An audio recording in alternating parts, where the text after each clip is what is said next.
미국과 나토에게 배신당한 노르웨이가 절규하며 도움을 청했습니다. 핵전쟁의 리스크를 감당할 수 없다. 모두가 외면하던 그때 조롱받던 아시아의 작은 나라가 답했습니다. 저희가 전쟁을 막을 수 있습니다. 영하 50도 혹한의 서방 무기가 고철이 될 때 비웃음 속에 등장한 한국의 K9 자주포 12문, 72시간 만에 100문의 러시아 포병을 침묵시킨 이 기적에 전 세계는 경악했습니다. 이제 유럽은 한국 없이는 단 하루도 버틸 수 없습니다. 이 무기가 어떻게 유럽의 자존심을 박살냈는지 그 충격적인 전말을 공개합니다. 새벽 3시 25분 침대맛 전화기가 미친 듯이 울렸습니다. 28년간 노르웨이 국방부에서 일하면서 이 전화가 울린 건 딱 3번뿐이었어요.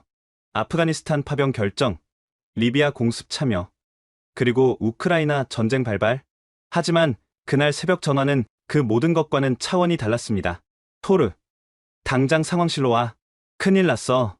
전화기 너머로 들려온 국방차관의 목소리는 떨리고 있었어요. 28년 경력에 그가 목소리를 떨 정도라면 정말 심각한 일이 벌어진 겁니다. 제 이름은 토르 헤게센입니다. 노르웨이 국방부 북극전략실 수석분석관이죠. 아버지도 같은 자리에서 30년을 일했습니다.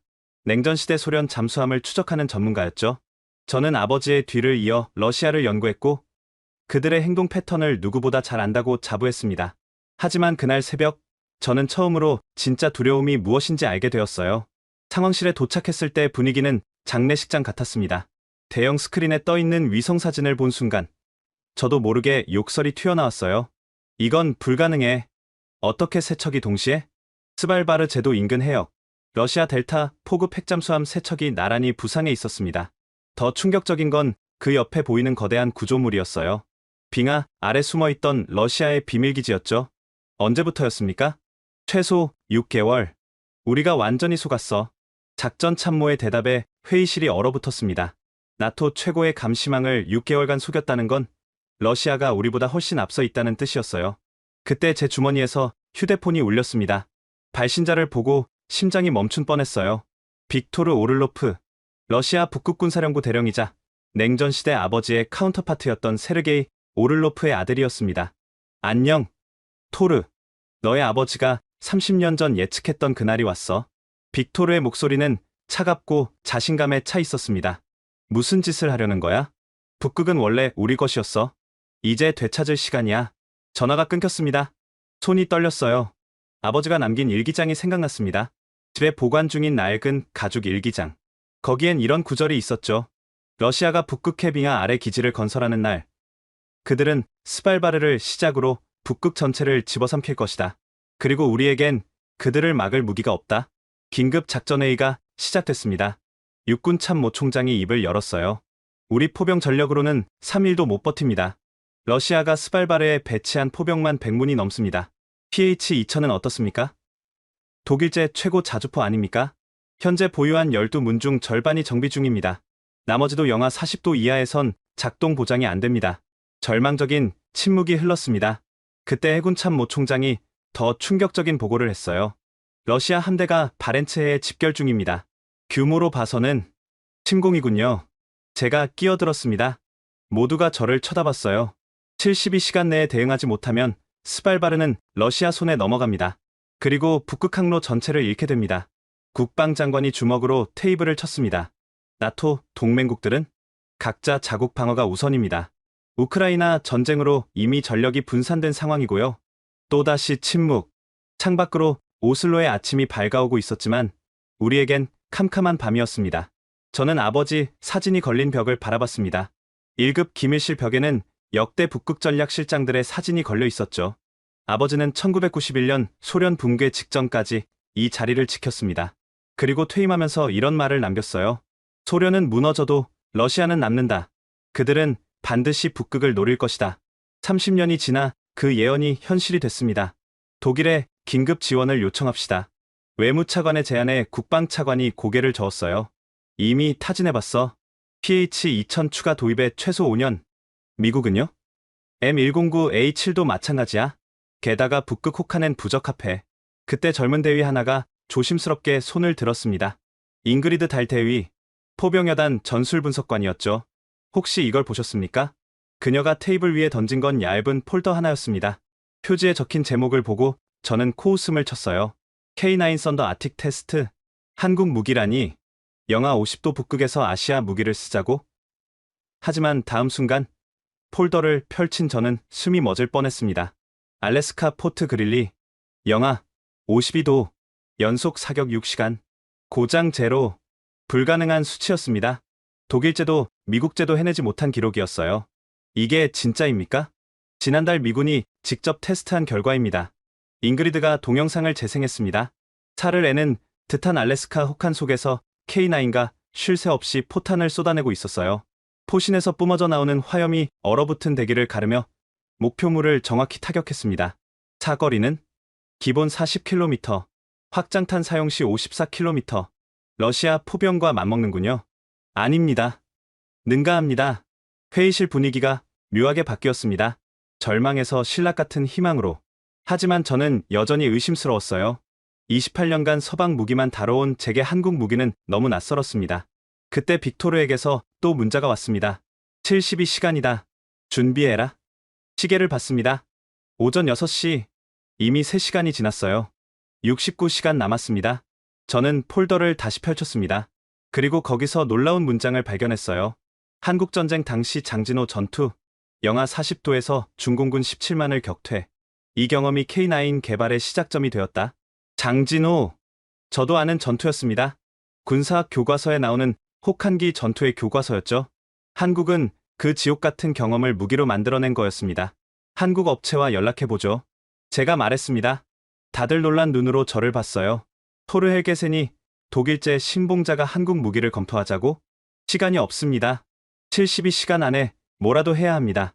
그날 저는 처음으로 깨달았습니다. 절망적인 순간에는 편견을 버려야 한다는 것을. 그리고 곧 알게 될 거였습니다. 그 선택이 북극의 운명을 바꿀 거라는 것을. 하지만 결정을 내리기 전에 저는 한 가지를 확인해야 했습니다. 아버지의 일기장. 그곳에 혹시 더 많은 단서가 있을지도 몰랐으니까요. 회의가 끝난 직후 저는 곧장 집으로 향했습니다. 오슬로 외곽 작은 집. 아버지가 남긴 예언을 다시 확인해야 했어요. 다락방 먼지 쌓인 상자를 열었습니다. 아버지의 유품들. 그 중에서 낡은 가죽 일기장을 꺼냈어요. 1991년 12월 25일. 소련이 붕괴하던 날의 일기였습니다. 오늘 소련이 무너졌다. 하지만 세르게이 오를로프가 마지막으로 한 말이 잊혀지지 않는다. 우리는 돌아올 것이다. 북극을 통해서. 그들은 이미 빙하 아래 무언가를 준비하고 있다. 세르게이 오를로프. 빅토르의 아버지였죠. 그는 소련 북극 전략의 설계자였습니다. 일기장을 더 넘기다가 저는 충격적인 내용을 발견했습니다. 1990년에 작성된 비밀 메모였어요. 소련 극비 문서 입수. 프로젝트명 아이스 드래곤. 북극 빙하가 충분히 녹으면 스발바르 인근 해저에 건설한 기지를 가동. 핵잠수함 동시 부상으로 나토 레이더 무력화. 72시간 내 스발바르 점령. 북극 전체 장악. 손이 떨렸습니다. 30년 이상 전에 이미 계획된 일이었다니. 그리고 지금 빙하가 녹으면서 그들의 계획이 실행된 거였어요. 휴대폰이 울렸습니다. 국방부 상황실이었어요. 토르. 큰일입니다. 독일이 거절했어요. 뭐라고요? PH-2000 긴급 지원 불가능하답니다. 우크라이나에 이미 다 보냈대요. 절망적이었습니다. 그때 잉그리드에게서 메시지가 왔어요. 한국 업체 연락처 구했습니다. 박태준 이사. 한화 에어로스페이스 북유럽 담당입니다. 저는 망설였습니다. 정말 한국 무기에 우리의 운명을 맡겨야 할까? 하지만 시계는 계속 돌고 있었어요. 이미 6시간이 지났습니다. 화상회의 연결을 요청했습니다. 스크린에 나타난 박태준 이사는 예상과 달랐어요. 차분하고 신중해 보였습니다. 안녕하세요. 토르 헬게센입니다. 시간이 없으니 단도직입적으로 묻겠습니다. 72시간 안에 K9을 노르웨이에 배치할 수 있습니까? 박태준 이사가 잠시 침묵했다가 답했습니다. 불가능합니다. 심장이 내려앉았어요. 그런데 그가 이어 말했습니다. 하지만 24시간 안에는 가능합니다. 뭐라고요? 폴란드 배치 예정이던 K9 12문이 있습니다. 긴급 전용 가능합니다. 수송기로 즉시 보내면 24시간 안에 도착합니다. 믿기지 않았습니다. 독일은 5년이라던 납기를 한국은 24시간이라니? 하지만 왜 우리를 도우려 하십니까? 박태준 이사가 미소 지었습니다. 우리는 한국전쟁을 혹한에서 치렀습니다. 영하 40도에서 맨손으로 싸워 이긴 경험이 있죠? 그 경험을 K9에 담았습니다. 그리고 그가 잠시 멈췄다가 말을 이었어요. 자유를 지키려는 나라를 돕는 건 당연한 일 아닙니까? 그 순간 저는 뭔가 뜨거운 것이 가슴에서 올라오는 걸 느꼈습니다. 대신 조건이 있습니다. 말씀하세요. 노르웨이 군이 직접 성능을 검증해야 합니다. 실전과 같은 조건에서요. 당연한 요구였습니다. 저는 즉시 국방부에 보고했어요. 하지만 예상대로 반발이 거셌습니다. 미친 짓입니다. 검증도 안 된 아시아 무기를 믿고 국가 안보를 걸자고요? 국방차관이 버럭 소리쳤어요. 회의실이 또다시 논란에 휩싸였습니다. 독일제가 최고입니다. 기다려서라도 기다릴 시간이 어디 있습니까? 제가 소리쳤어요. 다들 놀란 눈으로 저를 봤습니다. 28년간 한 번도 목소리를 높인 적 없던 제가 처음으로 화를 낸 거였죠. 66시간 남았습니다. 빅토르 오를로프를 아시지 않습니까? 그는 아버지처럼 철저한 전략가입니다. 정확히 72시간 후에 움직일 겁니다. 그때 국방장관이 입을 열었어요. 미군 평가는 어떻습니까? 잉그리드가 태블릿을 들어 보였습니다. 미 육군 한랭지 시험센터 평가입니다. K9 자주포, 영하 52도 연속 작전 능력 확인. 정비 간격 pH 2000 대비 2배 이상. 고장률 제로.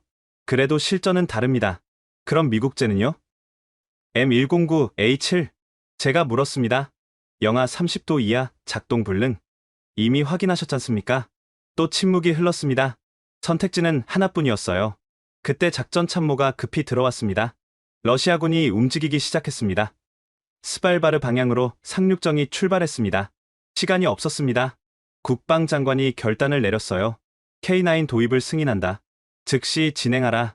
저는 안도의 한숨을 쉬었습니다. 하지만 이건 시작일 뿐이었어요. 박태준 이사와 다시 연결됐습니다. 감사합니다. 즉시 출발시키겠습니다. 그리고 한 가지 더. 뭡니까? K10도 함께 보내겠습니다. K10이요? K9 전용 탄약 보급 장갑차입니다. 자동으로 탄약을 보급합니다. 러시아군이 우크라이나에서 보급 트럭 때문에 고전한 거 아시죠? 우린 다릅니다. 순간 아버지 일기장의 한 구절이 떠올랐어요. 현대전의 승패는 화력이 아니라 보급이 결정한다. 알겠습니다. 믿겠습니다. 전화를 끊고 저는 창밖을 바라봤습니다. 오슬로의 하늘은 먹구름으로 가득했어요. 폭풍이 몰려오고 있었습니다. 기상예보는 며칠 내 북극 한파가 덮칠 거라고 했죠. 그때 빅토르에게서 또 메시지가 왔습니다. 토르, 너의 아버지는 명예로운 패배를 택했다. 너는 어떤 선택을 할 건가? 저는 답장을 보냈습니다. 나는 아버지와 다른 선택을 할 것이다. 이번엔 우리가 이길 것이다. 무엇으로? 낡은 독일제 고철로? 저는 답하지 않았습니다. 아직은 비밀로 해야 했으니까요. 60시간 남았습니다. K9가 도착하려면 24시간. 그럼 36시간 안에 모든 걸 끝내야 합니다. 가능할까요? 그때 잉그리드가 다가왔습니다. 토르, 이거 보세요. 그녀가 보여준 건 한국전쟁 당시 장진호 전투 기록이었어요. 유엔군 3만 대 중공군 17만. 영하 40도. 보급로 차단. 그런데 한국군과 미군이 이겼습니다. 어떻게요? 극한을 견디는 정신력과 창의적인 전술로요. 그리고 그들은 그 경험을 잊지 않고 무기에 담았습니다. 저는 깨달았습니다. 한국은 단순히 무기를 만든 게 아니라 생존의 경험을 설계한 거였어요. 밤이 깊어가고 있었습니다. 북극의 차가운 바람이 창문을 두드렸어요. 58시간 남았습니다. 내일 아침 K9가 도착하면 모든 게 결정될 겁니다. 노르웨이의 운명이, 북극의 미래가. 다음날 새벽 5시, 오슬로 군공항에 거대한 수송기가 착륙했습니다. 한국 공군 C-17 글로브 마스터였어요. 비행기 화물칸이 열리자 거대한 철갑 괴물들이 모습을 드러냈습니다. K9 자주포 12문과 K10 보급 차량 6대. 새벽 안개 속에서도 이합적인 포스가 느껴졌어요. 박태준 이사가 직접 왔습니다. 영하 15도의 추위에도 그는 침착했어요. 토르, 약속대로 24시간 내에 도착했습니다. 정말 대단하십니다. 하지만 제가 말을 꺼내자 그가 먼저 말했어요. 알고 있습니다. 검증이 필요하시죠. 로포텐 제도로 가시죠. 로포텐 제도. 노르웨이 북부 훈련장이자 북극권 최전선이었습니다. 그곳은 지금 영하 35도였어요. 이동하는 동안 박태준 이사가 말했습니다. 제 할아버지가 장진호 전투 참전용사셨어요. 동상으로 발가락 3개를 잃으셨죠. 돌아가시기 전에 하신 말씀이 있어요. 다시는 우리 후손들이 추위 때문에 지는 일이 없게 해달라고. 그래서 K9를 만드신 겁니까? 네. 영하 50도는 우리에게 트라우마이자 극복해야 할 과제였습니다. 로포텐에 도착했을 때 놀라운 광경이 펼쳐졌습니다. 독일제 PH-2000과 미국제 M109, H 이미 대기하고 있었어요. 잉그리드가 설명했습니다. 공정한 비교를 위해 3파전을 준비했습니다. 갑자기 블리자드가 몰아치기 시작했습니다. 기온이 영하 40도로 떨어졌어요. 테스트 취소해야 하는 거 아닙니까? 독일 측 기술자가 걱정스럽게 물었어요. 아니요. 이게 진짜 테스트입니다. 제가 단호하게 말했습니다. 실전은 날씨를 기다려주지 않으니까요. 첫 번째 테스트, 콜드 스타트. 8시간 동안 영하 40도에 방치된 후 시동을 거는 겁니다. 미국제 M109A7, 시동 실패.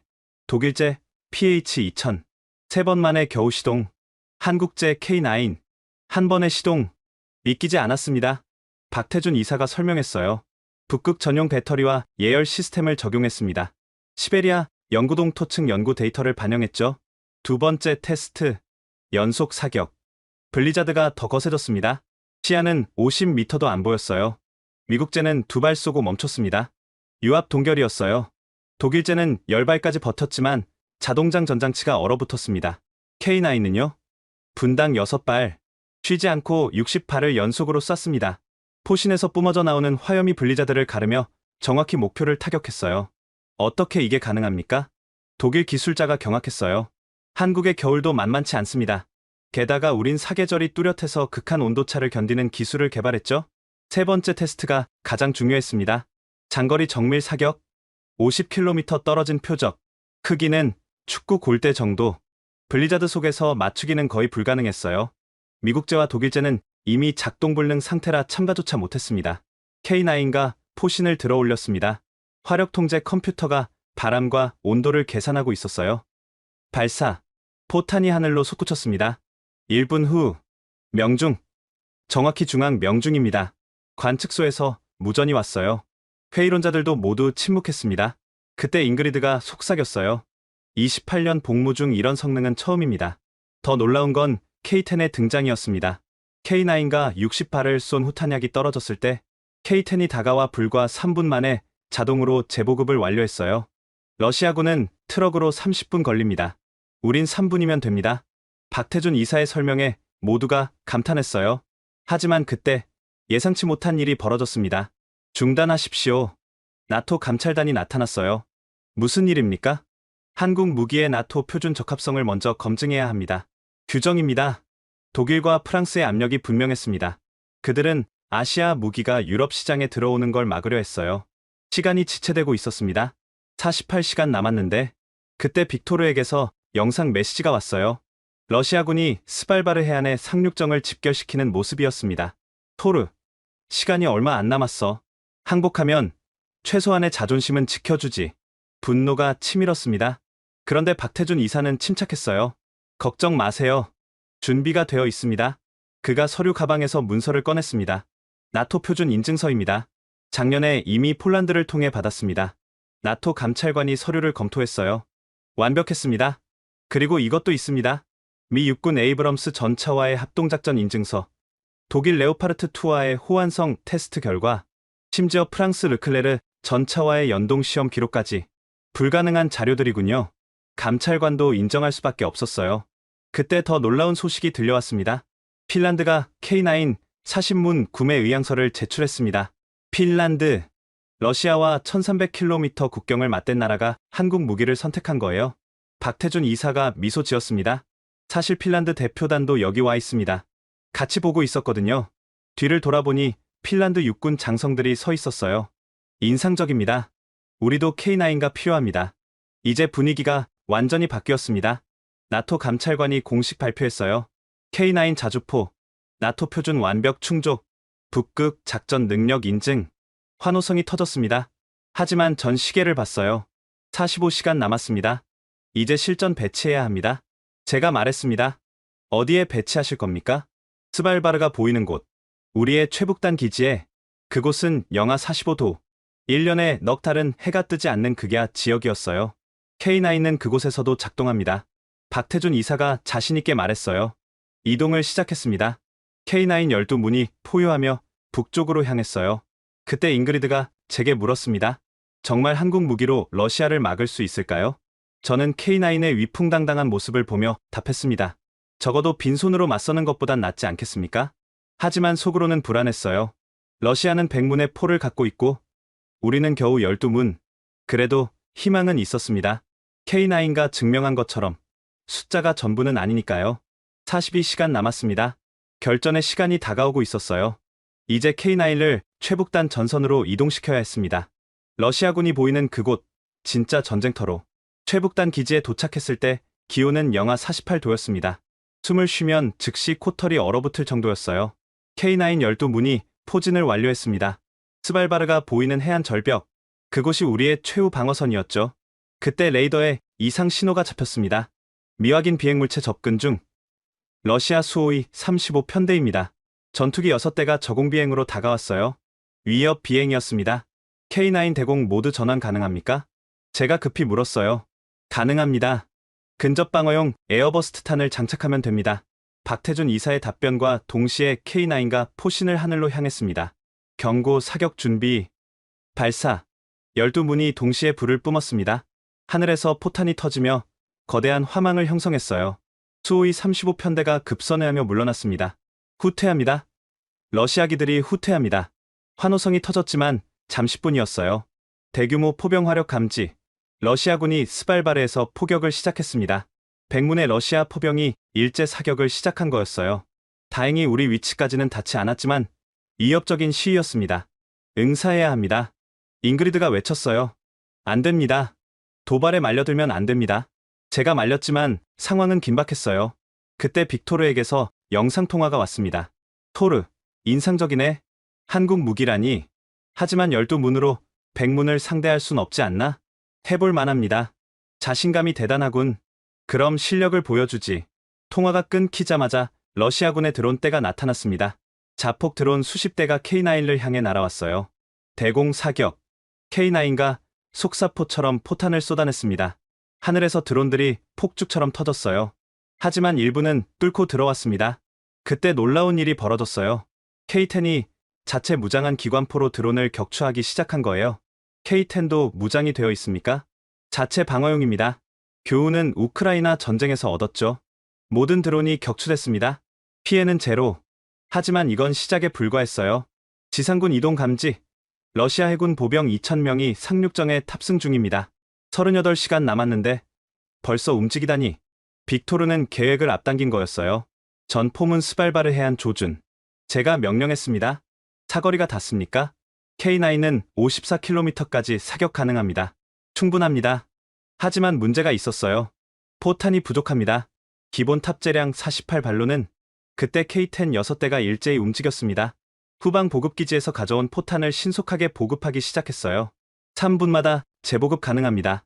지속 사격 걱정 마세요. 박태준 이사의 말에 용기를 얻었습니다.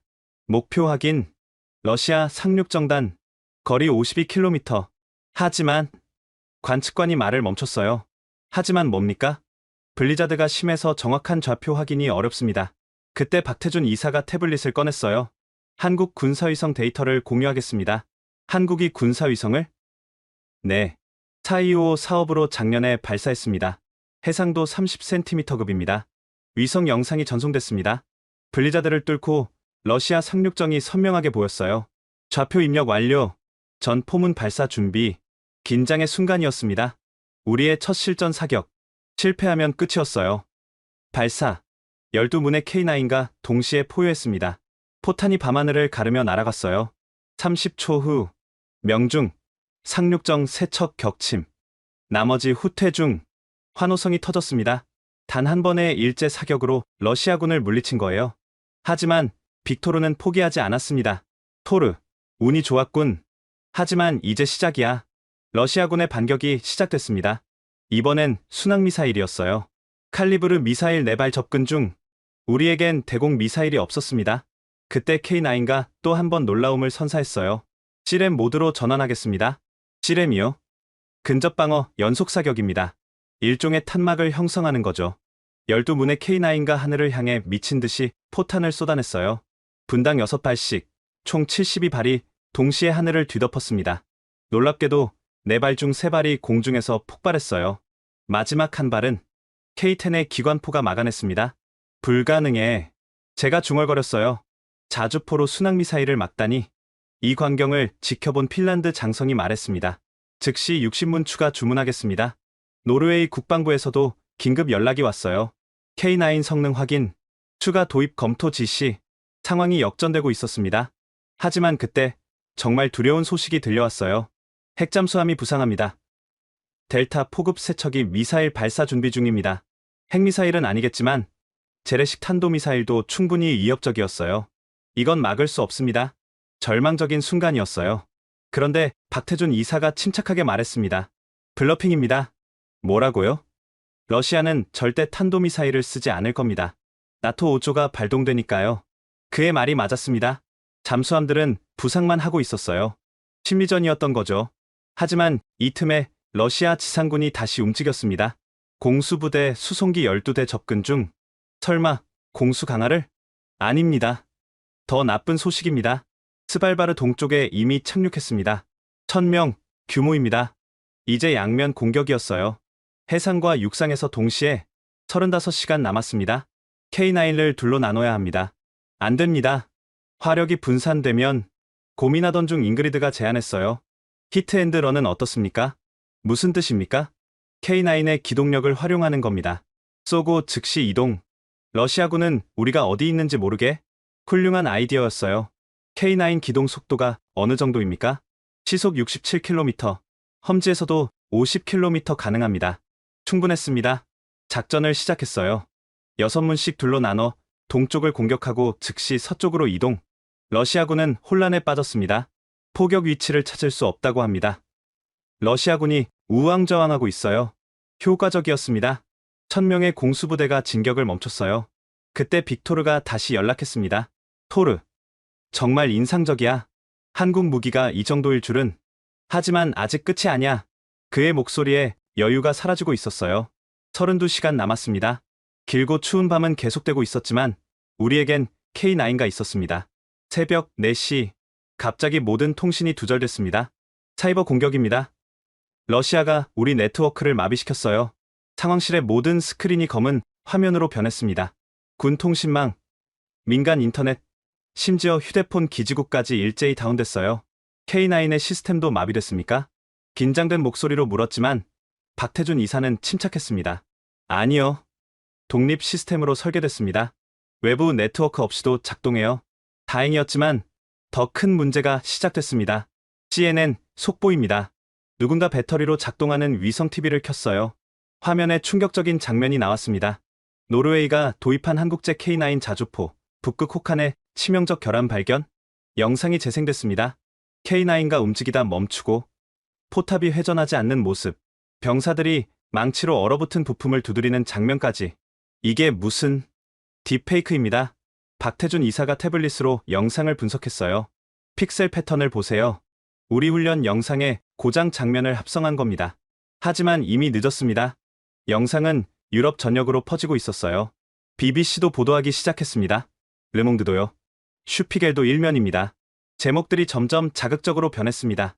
노르웨이의 도박, 검증 안 된 아시아 무기에 구군을 걸다. K9 스캔들. 북극에서 멈춘 한국의 야심. 긴급. 나토. 한국 무기 재검토 요구. 국방부 한라인이 울렸어요. 총리실이었습니다. 토르. 의회가 발칵 뒤집혔네. 야당이 긴급 소집을 요구하고 있어. 가짜뉴스입니다. K9은 완벽하게 작동하고 있어요. 증명할 수 있나? 물론입니다. 하지만 통신망이. 그때 더 충격적인 소식이 들려왔습니다.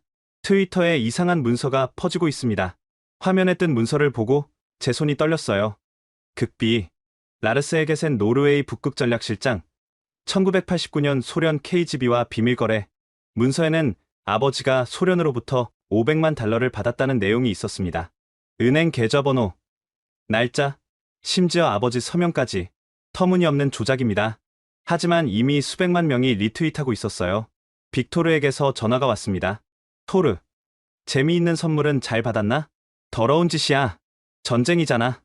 총알 대신 정보로 싸우는 거지. 돌아가신 분을 모독하다니. 네가 K9을 철수시키면 모든 게 멈출 거야. 너의 아버지 명예도 지킬 수 있고. 협박이었습니다. 분노가 치밀어 올랐지만 어떻게 대응해야 할지 막막했어요. 그때 박태준 이사가 결단을 내렸습니다. 생방송을 하겠습니다. 통신망이 마비됐는데 어떻게? 스타링크가 있습니다. 일론 머스크의 위성 인터넷이요. 그가 작은 안테나를 꺼냈어요. 유튜브 라이브로 전 세계에 실시간 중계하겠습니다. 하지만 러시아 봇들이 진실은 거짓보다 강합니다. 오전 6시 유튜브 라이브가 시작됐습니다. 전 세계 여러분, 저는 한화 에어로스페이스 박태준입니다. 지금 노르웨이 최북단 실시간 온도 영하 49도입니다. 카메라가 온도계를 비췄어요. 수은주가 바닥을 향하고 있었습니다. K9가 정말 고장났는지 직접 보여드리겠습니다. 박태준 이사가 K9로 걸어갔습니다. 시동 버튼을 눌렀어요. 우렁찬 엔진음이 울려 퍼졌습니다. K9가 힘차게 움직이기 시작했어요. 시청자 수가 폭발적으로 늘어났습니다. 1만, 5만, 10만.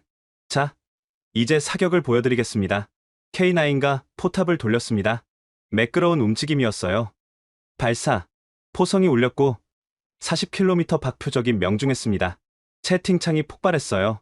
역시 한국, 가짜뉴스 아웃, 크렘린 봇들 어디 갔어?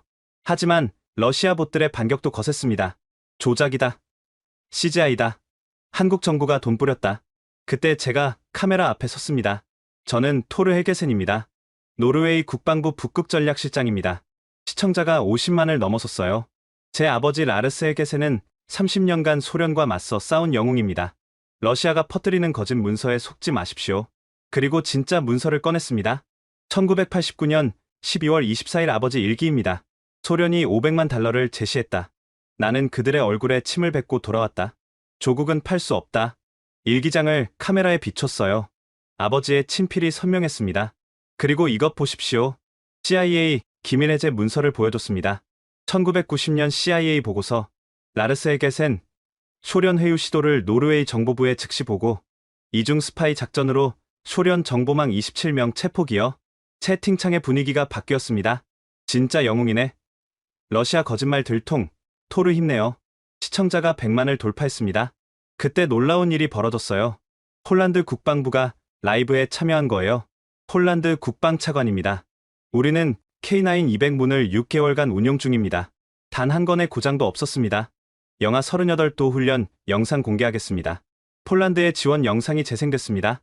눈보라 속에서도 완벽하게 작동하는 K9들. 이어서 핀란드도 참여했습니다. 핀란드 육군 참모총장입니다. 우리도 K9 도입을 결정했습니다. 가짜뉴스에 속지 않겠습니다. 시청자 200만 돌파. 러시아 봇들이 아무리 악성 댓글을 달아도 진실의 물결에 묻혔습니다. 하지만 빅토르는 포기하지 않았어요. 토르, 아직 카드가 남아있어. 독일 방송 최대 F가 특별 뉴스를 내보냈습니다. 긴급 독일 방산업체 라인메탈, 노르웨이의 PH2000 특별 할인 제한, 50% 가격, 즉시 납품 가능.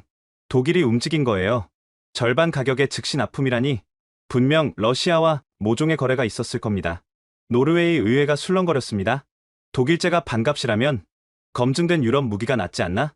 위기의 순간이었습니다. 그때 박태준 이사가 또 한 번 승부수를 던졌어요. 여러분, 묻겠습니다.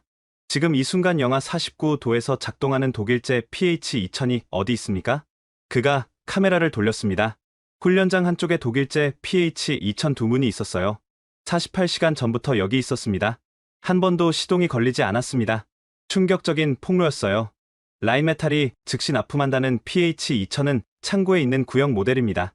북극에서 쓸 수 없는 무기를 반값에 판다는 거죠. 시청자가 300만을 넘어섰습니다.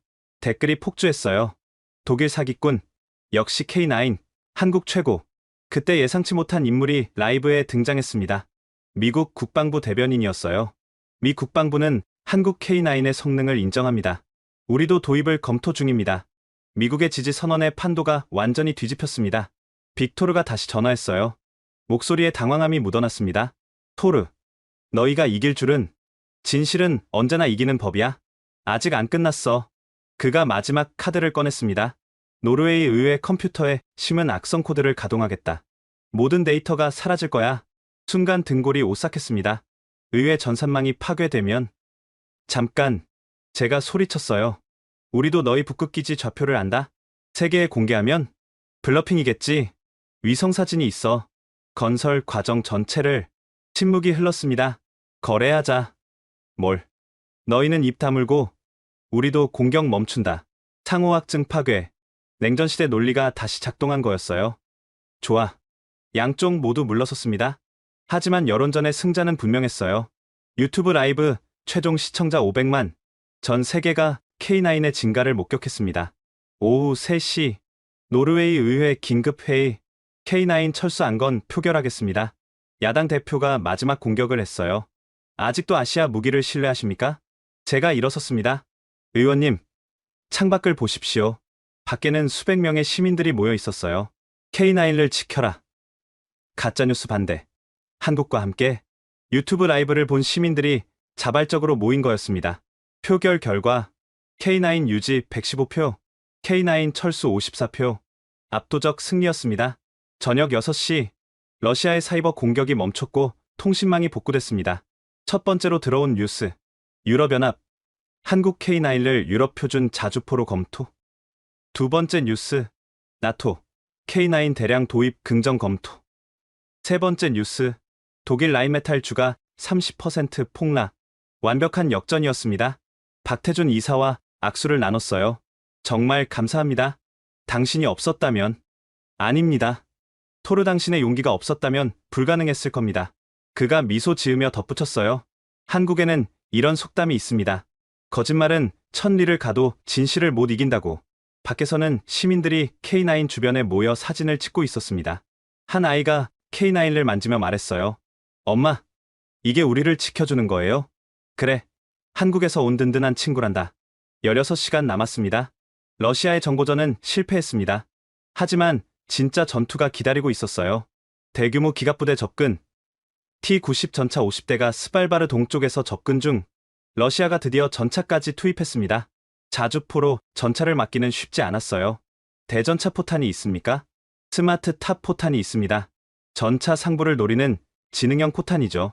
박태준 이사의 설명을 들으며 의구심이 들었어요. 자주포용 대전차 포탄이라니? 실전에서 검증됐습니까? 중동에서 이미 사용됐습니다. 효과는 확실해요. K9과 포신 각도를 조정했습니다. 전차와의 거리 35km. 발사. 포탄이 포물선을 그리며 날아갔어요. 그리고 목표 상공에서 자탄이 분리되며 전차 상부를 타격했습니다. 명중. T-90 5대 격파. 효과적이었지만 전차가 너무 많았어요. 그때 K10이 진가를 발휘했습니다. K10 자동 보급 시작. 놀라운 광경이 펼쳐졌어요. K10 6대가 마치 훈련이라도 한 것처럼 일사불란하게 움직였습니다. 한 대는 포탄을 보급하고 다른 한 대는 연료를 충전하고 또 다른 한 대는 손상 부품을 교체했어요. 시간은 단 4분. 러시아군 보급 트럭이었다면 30분은 걸렸을 겁니다. 박태준 이사의 말이 맞았어요. 우크라이나 전쟁 영상에서 본 러시아군은 보급 때문에 고전했었죠. 연속 사격이 가능해졌습니다. K9 12문이 쉴 새 없이 포탄을 퍼부었어요. 러시아 전차부대가 혼란에 빠졌습니다. 후퇴합니다. 러시아 전차들이 후퇴해요. 하지만 안심하기엔 일렀습니다. 미사일 공격 감지. 이스칸데르 탄도미사일입니다. 진짜 위협이 왔어요. 이스칸데르는 막을 수 없는 무기였습니다. 대피해야 합니다. 아니요. K9은 움직입니다. 박태준 이사의 지시에 따라 K9와 K10이 신속하게 이동했어요. 시속 60km로 질주하는 자주포. 믿기 어려운 광경이었습니다. 미사일이 떨어졌습니다. 우리가 있던 자리가 폭발했어요. 하지만 피해는 없었습니다. K10의 레이더가 미사일을 감지했습니다. 덕분에 미리 대피할 수 있었죠. K10이 단순한 보급차가 아니었던 거예요. 조기경보 시스템까지 갖춘 똑똑한 동반자였습니다. 그때 더 놀라운 소식이 들려왔어요. 폴란드가 K9 200문 추가 구매 결정. 핀란드도 100문 확정. 유럽 전체가 K9의 실전 성능을 목격한 결과였습니다. 빅토르의 목소리가 들려왔어요. 토르, 인정하지. 한국 무기를 과소평가했어. 처음으로 그가 인정했습니다. 하지만 아직 포기하지 않았어요. 하지만 최후의 수단이 남아있지. 불길한 예감이 들었습니다. 핵잠수함에서 크루즈 미사일 200발 동시 발사 준비. 200발. 막을 수 없는 숫자였어요. 그런데 박태준 이사는 침착했습니다. 블러핑입니다. 이번엔 진짜일 수도 있어요. 아니요. 러시아도 알고 있습니다. 200발을 쏘면 나토 5초가 발동한다는 걸. 긴장된 10분이 지났습니다. 역시 블러핑이었어요. 잠수함들이 잠수하기 시작했습니다. 후퇴합니다. 러시아 함대가 철수합니다. 믿기지 않았어요. 우리가 이긴 거였습니다. 16시간 남은 시점에서 러시아가 물러났어요. 하지만 완전한 철수는 아니었습니다. 스발바르 인근에서 여전히 대치 중이었죠. 장기전이 되겠군요. 제가 말했어요. K9은 장기전에도 강합니다. 정비 주기가 길거든요. 실제로 지난 48시간 동안 한 번도 고장나지 않았어요. 독일제였다면 벌써 절반은 정비에 들어갔을 겁니다. 그때 한국에서 온 수송기가 도착했습니다. 포탄 만발 도착. K10들이 신속하게 포탄을 하역했어요. 인간의 도움 거의 없이 자동으로. 이제 얼마든지 버틸 수 있습니다. 잉그리드가 안도의 한숨을 쉬었어요. 저녁이 되자 놀라운 소식들이 이어졌습니다. 스웨덴 K9 도입 검토. 덴마크도 관심 표명. 북유럽 전체가 K9에 주목하기 시작했어요. 박태준 이사에게 물었습니다. 한국은 어떻게 이런 무기를 만들 수 있었습니까? 전쟁의 경험입니다. 6.25 때 우리는 장비도 없이 싸웠어요. 그래서 장비의 중요성을 누구보다 잘 압니다. 그의 눈에 깊은 감정이 서려 있었어요. 그리고 또 하나. 우리는 아직도 전쟁 중입니다. 휴전일 뿐이죠. 그래서 무기 개발에 진심일 수밖에 없어요. 이해가 됐습니다. 한국의 무기가 강한 이유를 밤 10시 빅토르에게서 마지막 연락이 왔어요. 토르, 이번 판은 너희가 이겼어. 하지만 게임은 끝나지 않았다. 알고 있어. 하지만 우리에겐 K9가 있다. 한국 무기가 자랑스럽나? 그래. 이제 우리의 무기나 다름없으니까. 전화가 끊겼습니다. 12시간 남았지만 사실상 우리의 승리였어요. K9 12문과 K10 6대. 이들이 100문의 러시아 포병을 막아낸 거였습니다. 기적? 아니요. 기술과 전략, 그리고 의지의 승리였습니다. 새벽 2시, 러시아군이 완전히 철수했습니다. 72시간의 대치가 끝난 거예요. 마지막 12시간, 새벽 3시, 모두가 극도의 피로에 시달리고 있었습니다.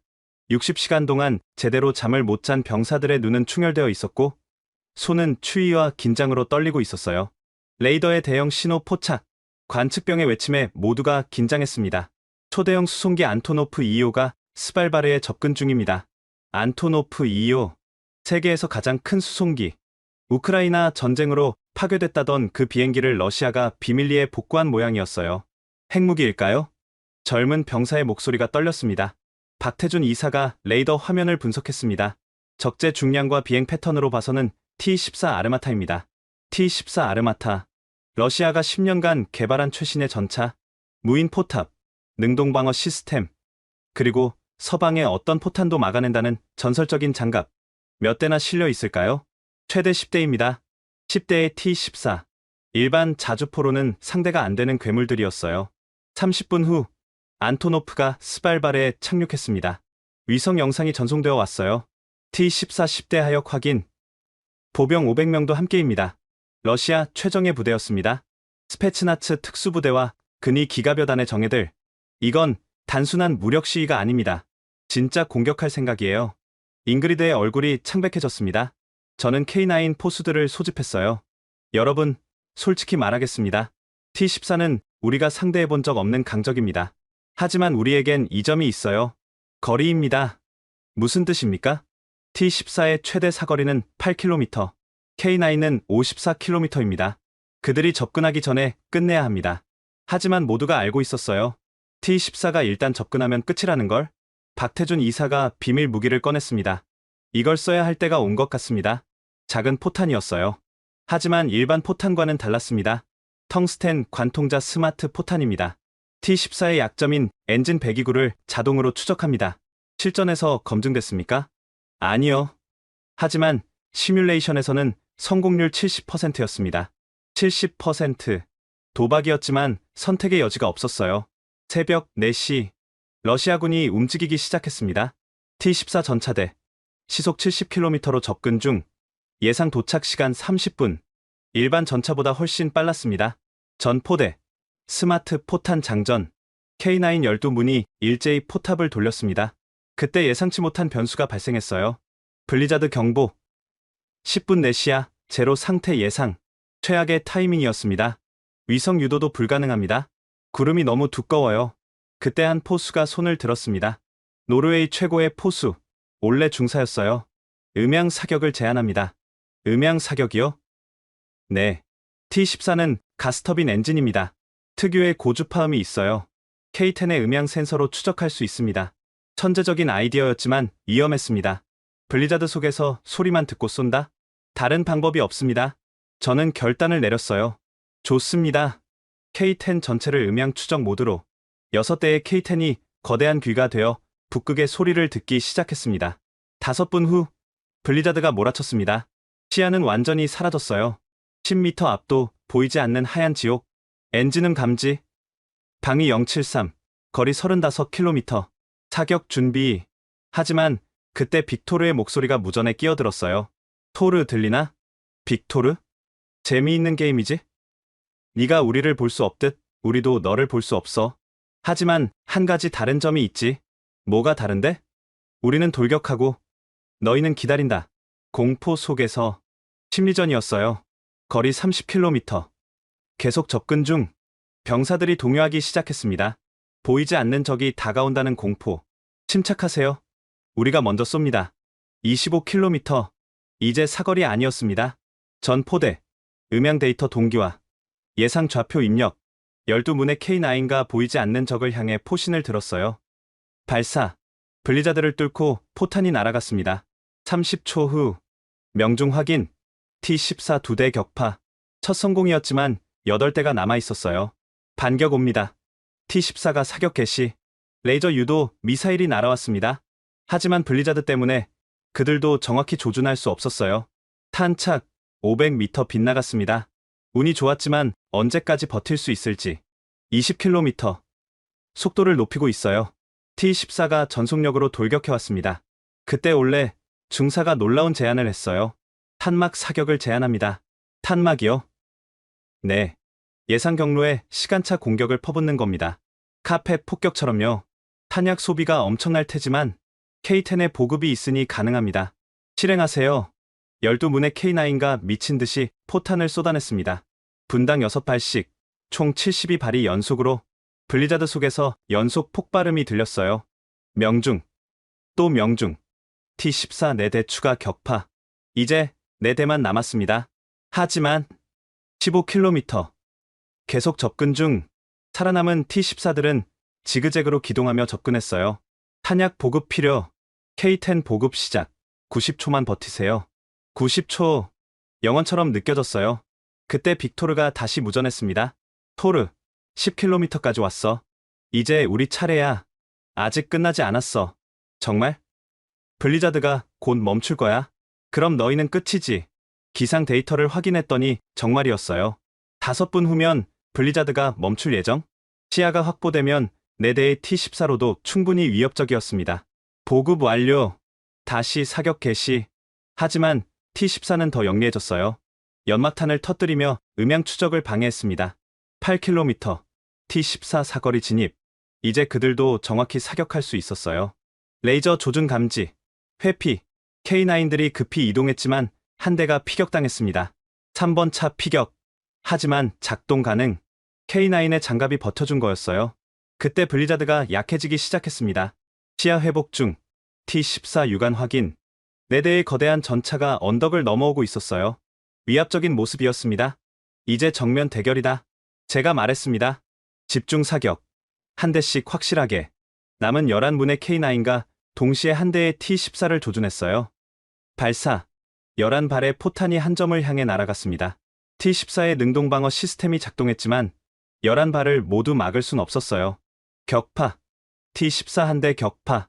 하지만 나머지 3대가 반격했습니다. 피격. 7번 차 포탑 손상. 11번 차 궤도 파손. 피해가 늘어났지만 물러설 수 없었어요. 6km. 그때 빅토르의 T-14가 갑자기 멈췄습니다. 흰 깃발을 들었어요. 휴전 신호? 토르. 대화를 하자. 무전이 아닌 확성기였습니다. 무슨 속셈이야? 1대1로 결판 내자. 나머지는 구경만. 기사도 정신? 아니면 또 다른 속임수? 하지만 이미 피해가 컸습니다. 협상이 필요했어요. 좋아. 중립지대에서 만나자. 저는 K9 한 대에 올라탔습니다. 빅토르는 T-14에서 내려 걸어 나왔어요. 4km 지점. 폐허가 된 옛 관측소에서 우리는 만났습니다. 빅토르의 얼굴엔 피로가 역력했어요. 60시간 동안 못 잤어. 너도 마찬가지겠지. 왜 멈췄지? 보급이 떨어졌어. 연료도, 포탄도. 러시아의 고질적 문제, 보급 실패. 그리고 또 하나. 그가 태블릿을 보여줬어요. 모스크바발 뉴스였습니다.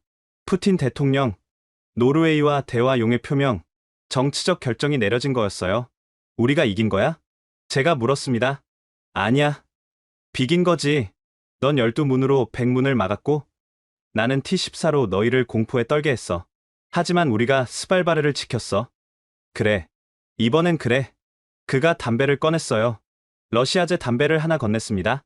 우리 아버지들도 이랬을까? 아마도. 30년 전 이 자리에서 실제로 그곳은 냉전시대 소련과 노르웨이가 비밀 회담을 했던 장소였어요. 한국 무기. 정말 인상적이야. 빅토르가 연기를 뿜으며 말했어요. 우리도 과소평가했어. 작은 나라가 만든 무기라고. 이제 알았으니 됐지. 그래. 덕분에 우리도 더 강해져야겠어. 묘한 분위기였어요. 적이면서도 서로를 이해하는. 72시간이 거의 다 됐네. 제가 시계를 봤습니다. 2시간 남았어요. 우리는 철수한다. 하지만 언제든 돌아올 수 있어. 우리도 언제든 막을 준비가 되어 있어. 악수는 하지 않았습니다. 하지만 서로 고개를 끄덕였어요. 빅토르가 돌아서며 말했습니다. 한국에 전에 T14를 막은 건 K9가 처음이라고. 그들이 철수하기 시작했습니다. 남은 T14 세대가 후진하며 멀어졌어요. 거대한 수송기가 그들을 기다리고 있었습니다. 1시간 30분 남았을 때 러시아군이 완전히 철수했습니다.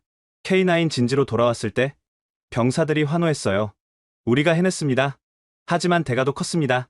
K9 2대 대파, 세대 중파, 부상자 15명. 그래도 이겼습니다. 박태준 이사가 다가왔어요. 수고하셨습니다. K9가 없었다면 불가능했을 겁니다. 아니요.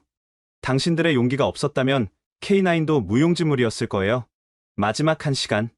해가 떠오르기 시작했습니다. 60시간 만에 보는 햇빛이었어요. 북극의 태양은 차갑지만 아름다웠습니다. 보고합니다. 러시아 함대 바렌츠해에서 완전 철수. 스발바르 러시아군 기지 활동 중단. 연이은 승전보에 피로가 한꺼번에 몰려왔어요. 정오. 정확히 72시간. 저는 무전기를 들었습니다. 전 부대에 알린다. 우리가 이겼다. 72시간의 전투가 끝났다. 침묵 후 폭발적인 환호가 터져 나왔어요. 손상된 K9 위에서 노르웨이 국기를 흔드는 병사들, K10 위에서 포옹하는 동료들, 그리고 저 멀리 러시아 수송기가 수평선 너머로 사라지고 있었어요. 전투는 끝났습니다. 하지만 모두가 알고 있었죠. 이건 끝이 아니라 시작이라는 것을. 그래도 오늘 이 순간만큼은 승리를 만끽할 자격이 있었습니다. 한국 만세! 누군가 외쳤어요. K9 만세! 노르웨이 만세! 북극의 차가운 공기를 가르며 환호성이 울려 퍼졌습니다. 72시간. 우리는 해냈습니다. 일주일 후 노르웨이 의회에서 역사적인 표결이 있었습니다. K9 자주포 54문 추가 도입안 투표 결과를 발표합니다. 의장의 목소리가 의회장에 울려 퍼졌어요. 찬성 142표, 반대 27표. 가결되었습니다. 만장일치는 아니었지만 압도적이었어요. 반대파 의원이 마지막 저항을 했습니다. 나토의 전통을 버리는 겁니까? 유럽제 무기를 써야 합니다. 제가 증인석에 섰습니다. 의원님, 전통도 중요하지만 생존이 먼저입니다. 72시간 전 K9가 없었다면 스발바르는 러시아 손에 있었을 겁니다. 하지만 아시아 무기에 의존한다는 것은 의존이 아닙니다. 선택입니다. 최고를 선택한 것뿐입니다. 그때 뜻밖의 인물이 발언권을 얻었어요. 은퇴한 라르스 장군. 제 아버지와 함께 일했던 분이었습니다. 여러분, 저는 50년간 군에 있었습니다. 냉전 때는 미국 무기에 의존했고 그 후엔 독일 무기를 믿었죠. 하지만 이번에 깨달았습니다. 중요한 건 어느 나라 무기냐가 아니라 우리를 지킬 수 있느냐입니다. 노장의 말에 의회장이 숙연해졌어요. 한국은 우리처럼 작은 나라입니다. 하지만 그들은 자력으로 세계 최고 수준의 무기를 만들었습니다. 우리가 배워야 할 태상입니다. 표결은 이미 끝났지만 그의 말이 진짜 변화의 시작이었어요. 며칠 후 한국 대통령이 노르웨이를 방문했습니다. 두 나라의 파트너십은 단순한 무기 거래가 아닙니다. 자유와 평화를 지키는 동맹입니다. 조인식에서 충격적인 추가 발표가 있었어요. 노르웨이에 K9 정비창을 건설합니다. 유럽 전체 K9의 허브가 될 겁니다. 일자리 5,000개 창출, 기술 이전, 공동 개발, 단순 구매가 아닌 진짜 파트너십이었어요. 독일과 프랑스 언론들이 비난했지만 이미 대세는 기울었어요. 폴란드 K9 추가 300문 구매, 호주도 K9 도입, 이집트 120문 계약, K9가 세계 자주포 시장을 휩쓸기 시작했어요. 박태준 이사와 작별 인사를 나눴습니다. 토르, 처음엔 의심하셨죠? 솔직히 그랬습니다. 한국 무기라니 편견이 있었어요. 이해합니다. 우리도 그런 시선에 익숙해요. 그가 미소 지으며 말을 이었습니다. 하지만 아십니까? 한국인들에겐 한이라는 정서가 있어요. 억울함을 실력으로 증명하려는 의지죠. 그래서 이런 무기를 만들 수 있었군요. 맞습니다. 무시당했기에 더 강해졌습니다. 그와 악수를 나누며 깨달았어요. 한국과 노르웨이는 닮았다고. 작지만 강한 나라들이라고. 한 달 후, 첫 번째 K9 양산분이 도착했습니다. 이번엔 12문이 아니라 24문이었어요. 노르웨이 전역에 배치될 K9을 보며 감회가 새로웠습니다. 독일도 미국도 아닌 한국 무기가 우리를 지킨다. 1년 전엔 상상도 못했던 일이었어요. 그때 빅토르에게서 의외의 연락이 왔습니다. 토르, 축하한다. 너희가 좋은 선택을 했어. 비꼬는 겁니까? 아니야. 진심이야. 우리도 K9를 연구하고 있어. 러시아까지 K9를 인정한 거였어요. 다음엔 우리가 더 강한 무기를 만들 거야. 그럼 우리도 더 좋은 걸 구하겠지. 그래. 그게 군비 경쟁이니까. 묘한 우정이 느껴졌어요. 적이지만 서로를 존중하는. 몇 년 후, 노르웨이는 유럽 최대 K9 운용국이 되었습니다. 총 96문, 그리고 K10도 48대. 북극을 노리는 그 어떤 세력도 쉽게 도전할 수 없는 화력이었어요. 무엇보다 자랑스러운 건 가동률이었습니다. 독일제 PH2000, 가동률 60%, 한국제 K9, 가동률 95%. 숫자가 모든 걸 말해줬어요. 노르웨이 방문 중인 나토 사무총장이 말했습니다. 노르웨이의 선택이 나토 전체를 바꿨습니다. 이제 우리는 더 넓은 시야를 갖게 됐어요. 그렇습니다. 우리의 세 번의 선택이 유럽을 바꾼 거였어요. 첫 번째 선택, 편견을 버리고 K9를 테스트하기로 한 것. 두 번째 선택, 72시간 대치해서 K9를 신뢰한 것. 세 번째 선택, 전면적 도입을 결정한 것. 세 번 모두 옳은 선택이었습니다. 몇 년 후, 북극해 국제안보회의. 저는 기조연설자로 초청받았습니다. 주제는 변화하는 북극 안보 환경이었어요. 신사숙녀 여러분, 몇 년 전 우리는 거의 북극을 잃을 뻔했습니다. 청중석엔 각국 국방장관들과 군 수뇌부가 가득했어요. 하지만 우리는 막아냈습니다. 12문의 K9로 시작해서 이제 노르웨이는 96문을 운용합니다. 그리고 스크린에 지도가 떴습니다. 덴마크 48문, 스웨덴 72문, 핀란드 108문, 아이슬란드 24문, 북극권 5개국이 총 348문의 K9를 운용합니다. 청중들이 감탄했어요. 이것이 바로 새로운 북극 방어선입니다. 그리고 이 모든 건 한국이라는 파트너 덕분입니다. 연설 후 박태준 회장을 만났습니다. 그는 이제 한화 에어로스페이스 유럽법인 회장이 되어 있었어요. 토르, 변화가 놀랍지 않습니까? 정말 그렇습니다. 한국 무기가 유럽 표준이 될 줄이야. 이제 시작입니다. K2 흑표 전차도 곧 도입될 겁니다. K2 전차, 벌써 폴란드가 1000대를 주문한 상태였어요. 그때 뜻밖의 손님이 찾아왔습니다. 빅토르였어요. 그는 이제 러시아 육군 대장이 되어 있었습니다. 토르, 오랜만이네. 빅토르, 어쩐 일입니까? 한국 무기가 궁금해서. 러시아도 이제 아시아를 봐야 할 때가 된 것 같아. 농담 같았지만 눈빛은 진지했어요.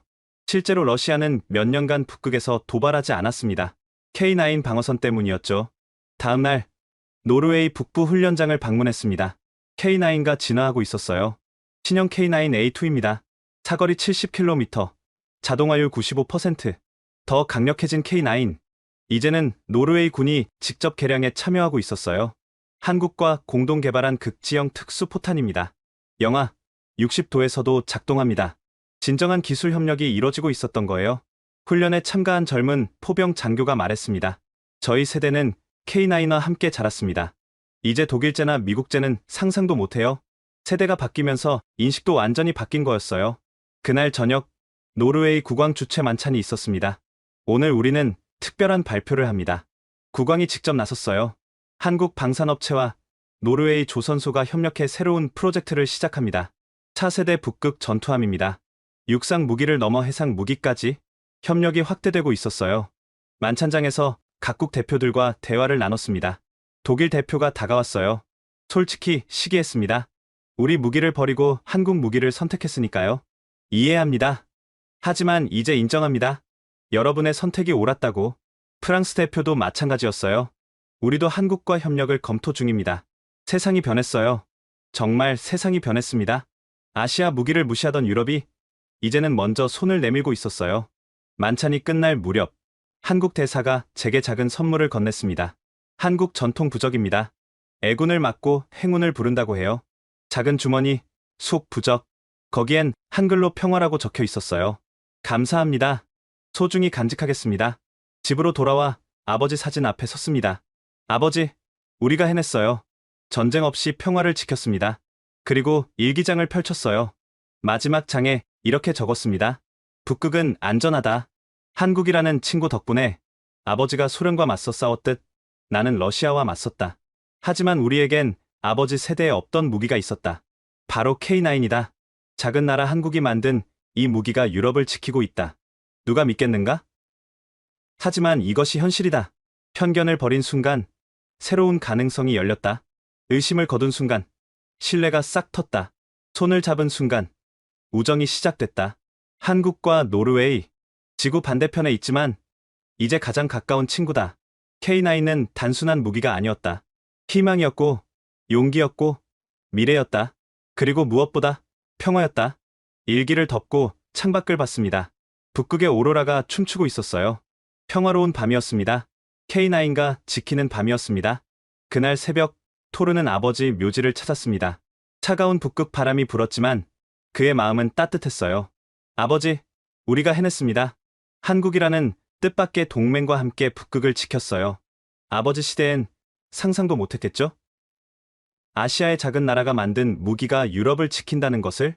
묘비에 한국에서 받은 부적을 놓았습니다. 이제 진짜 시작입니다. 평화를 지키는 일 말입니다. 지금까지 북극을 지킨 72시간의 기록이었습니다. 여러분은 어떻게 들으셨나요? 편견을 버리면 새로운 세계가 열린다는 교훈을 얻으셨기를 바랍니다. 우리 한국 방산의 자랑스러운 이야기를 널리 알리기 위해 이 영상을 공유해주세요. 구독과 좋아요도 부탁드립니다. 지금까지 원더풀의 사연이었습니다. 감사합니다. 감사합니다. 감사합니다. 감사합니다. 감사합니다. 감사합니다. 감사합니다.